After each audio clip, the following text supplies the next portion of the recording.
So as I'm sure you're all very much aware right now, the Battlefield 1 CTE is alive with brand new content for us to test out. Most of the They Shall Not Pass DLC content is on there right now, and a couple of days back, DICE switched the map over to the much anticipated Fort de Vaux, aka Operation Metro 1916. There's been so much talk about this map and what it would bring, with some people eagerly awaiting their meatgrinder fix, while others have literally no desire to play such a map in a Battlefield game. Now I sit somewhere in the middle. I'm an infantry player, so a map that's purely focused on infantry combat is kind of my thing, but the meatgrinder maps can sometimes be a little bit overbearing. Is Fort de Vaux a good map or a bad map? Let's get into this. First of all, let's give you a brief overview of the map. Fort de Vaux takes place almost entirely indoors. A network of corridors, tunnels and rooms all connect together the different parts of the map. The central flag point, B, is in a courtyard overlooked by 2 stories of corridors and entranceways. C is set outside a destroyed corner of the fort, presumably where the Germans struck with their artillery fire. The flag is called Breach. The D flag is situated at the barracks, with inside and outside areas within the capture radius. E is the armory, and that's set right in the depths of the fort. And finally, the A flag, just beyond the German spawn point, is the engine room. Now, considering I mentioned that most of the action takes place inside the fort, 3 of the 5 flags are actually located outside the fort walls. And this is the first of a few qualities of the map that show plenty of thought has actually gone into its design. Placing a flag outside the building means that there are longer lines of sight that need to be considered when you're attacking it, and there's more ways for you to actually attack a single flag. You're not being funneled indoors all the time, no. 3 of the 5 flags you can attack from nearly any angle, with the D flag at the barracks being a little bit more restrictive. This means less lockups of play, smaller groups of players meeting and locking heads, but not getting stuck at any point around the map. Now to the northeast, that's the area around the C capture point, the outside area opens up much more extensively so that you can use the scarred, artillery-hammered ground around the C flag to move along the walls of the fort and take an entirely different route to either A or to go down to the barracks at D.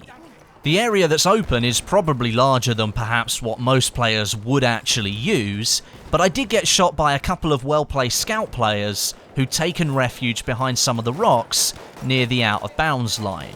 They'd worked out the line of sight across to C, and they could turn around and look at the D flag as well, so there's definitely more to the map than simply the indoor area.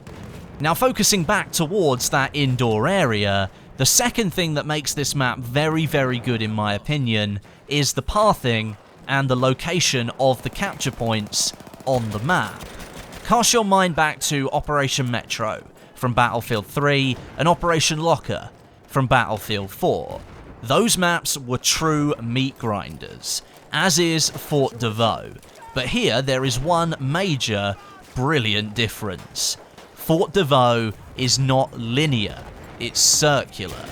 This means gameplay itself is allowed to flow by design, rather than a linear option where it's entirely predictable that the 2 teams will meet somewhere in the middle and begin their relentless battle of suppression, grenade spam, and in general just XP farming. Fort de Vaux avoids almost all of that entirely by linking the different capture points together in a series of crisscrossing corridors and rooms. That means the player numbers are thinned out and spread across the map. Now this of course might be seen as more of a removal of why people play meat grinder maps. They want choke points and they like going after hit markers all the time, but I can tell you there is still absolutely no shortage of that. There are plenty of choke point stairwells, confined rooms with conveniently placed cover, and corners and lines of sight that I think were specifically created for the bipodder of the team to exploit. Fort de Vaux, however, seems to have taken that idea and simply created a map that also supports the ability of movement beyond the 5 feet of space that you need to fire your grenade crossbow down a corridor. Another really nice feature of the map here is the destructibility, and I think there's no better example of it than the D capture point, the barracks. The capture zone covers 2 indoor rooms, which are essentially mirrored, but they're separated by a destructible wall, and that extends out onto the pathway beyond the exterior fort wall as well, which I think can be destroyed at this location. Now, to begin with, the point is fairly easy to capture. At the start of the round, unless your teammate decides to fire his rocket gun at it, the destructible wall in the middle provides a good split of the gameplay. You only really have to focus on the room that you're in, because you can't see through to the next room. Once the wall is gone, however, entrance to that capture radius becomes much, much harder, as the wall splitting the barracks in half also provided a block in the line of sight from outside on that pathway. There are certain points where you can see into one room, but you have to go further down the wall to look through another window to see into the other room. If you destroy the wall in the middle, you lose that element of surprise. With that wall gone, the gameplay changes from sneaking into an empty room to capture the point into popping your flare gun before you approach it to find out where the enemies are, and then planning your attack from that point. That, in my opinion, is exactly how destruction in Battlefield should be implemented. Something that can dynamically change the gameplay of a certain location. You can use it to your advantage to capture the point from an enemy, but then you may be at a disadvantage afterwards as you've destroyed all of that potential cover, and now you've got a much wider area to try and keep clear. Now, from my current description up to this point, it seems like Fort de Vaux is an absolutely amazing infantry map, and everybody should be playing it if that's the kind of map that you like. However, there are a couple of issues that I would like to point out, and first of all, the spawning on this map is, well, currently a little bit mental, and I think that's by the design inherently, because it's all inside. Because of all the enclosed hallways, all the corridors and the rooms, sometimes I think it's hard for the spawn system to know where to put you when you spawn in. Sometimes you'll click on a capture point to spawn yourself in on, only to be landed right in front of a group of advancing attackers who happen to have just entered the corridor that you're now in. Because the corridor is narrow, and there's no chance for you to go anywhere else, you are instantly killed. The other scenario flips that situation on its head and spawns you behind that advancing group of enemies, and then you can suddenly pick off a few players that really just got cheated by a very bad spawn system. Now, I'm sure there are lots of different ways you could fix this, but in my head, perhaps you could have some sort of safety spawn, whereby if there is an enemy on the map at the location where you were about to spawn, instead of putting you at that correct spawn point for that location, why does the game not put you next to your friendly teammates a little bit further away from where you chose to be? That way, you'd stay alive rather than just going straight back to the spawn screen for a second time. It might get a little bit annoying not being where you thought you were going to end up, but at least you're still alive rather than having died straight away again. That's the first issue. There's also a second one. It's not as common, but I think it's just as severe.